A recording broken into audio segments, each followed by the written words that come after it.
दिव्य हिंदी अकोला की top 10 news power bye commerce point Akola. भगवान जगन्नाथ की दिव्य रथ यात्रा अकोला में रविवार को सुबह निकाली गई थी।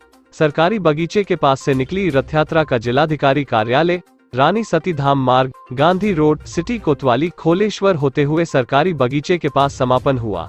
शोभायात्रा में इस्कॉन के भक्तगण बड़ी संख्या में शामिल हुए थे।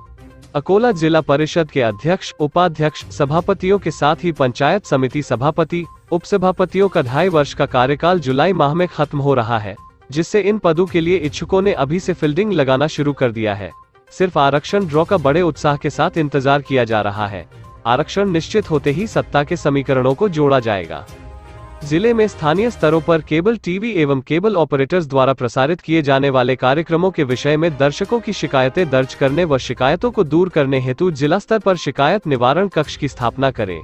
उक्त निर्देश जिलाधिकारी नीमा अरोरा ने जिला स्तरीय केबल टीवी चैनल एवं FM रेडियो संनियंत्रण समिति की बैठक में दिए।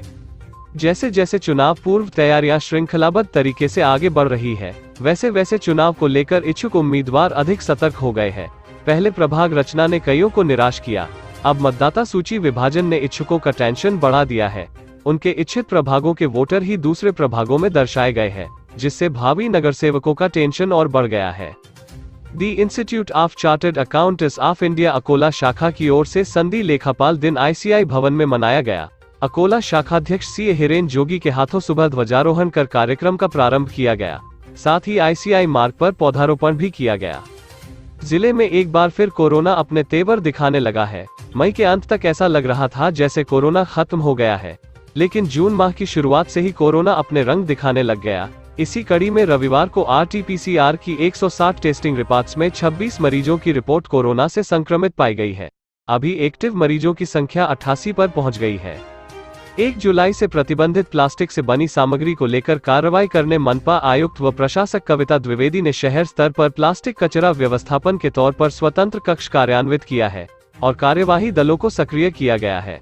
सोमवार से शहर में कार्रवाइयां शुरू होगी। ईंटों को पहुंचाने के बाद पिंजर से पातुर नंदापुर जाने के दौरान रविवार को कौंजा से पिंजर मार्ग पर पिंजरा नदी के पुल से 4 मजदूरों सहित ट्रैक्टर ट्राली नदी में गिर गई। यह दुर्घटना 3 जुलाई की सुबह की है, जिसमें 3 मजदूर गंभीर रूप से घायल हो गए, जिनका इलाज चल रहा है। प्रधानमंत्री किसान सम्मान निधि योजना के तहत जिले में लाभार्थियों की संख्या 2,29,000 है। बावजूद इसके जून तक केवल 69,295 लाभार्थी किसानों के खाते में 11वीं किश्त की 2,000 रुपयों की रकम जमा की गई। वहीं शेष 1,59,797 लाभार्थी किसानों के खाते में यह राशि कब जमा होगी, इसका इंतजार है। जिले में बारिश का मौसम आरंभ होने के बाद भी अच्छी बारिश नहीं हो रही थी। कुछ हिस्सों में हल्की बारिश हो रही थी। इसके चलते खरीफ की बुआई का कार्य अटका पड़ा था। बारिश के गायब होने से उन पर 2 बार बुआई का संकट मंडरा रहा था। मानसून की लेटलतीफी के चलते किसान चिंता में डूबे थे, लेकिन रविवार को हुई बारिश के चलते किसानों ने भी राहत की सांस ली। को sponsor by Bansal classes. Divya Hindi news क्षेत्र के सारे प्लेटफॉर्म पर आपके साथ मजबूती से खड़ा, जैसे newspaper, news channel, IT platform और न्यूज एप्लीकेशन। आज ही दिव्य हिंदी से जुड़े। इस चैनल को YouTube पर सब्सक्राइब करें और दिव्य हिंदी न्यूज ऐप को प्ले स्टोर या ऐप स्टोर से डाउनलोड करें और हमेशा अपडेट रहे। धन्यवाद।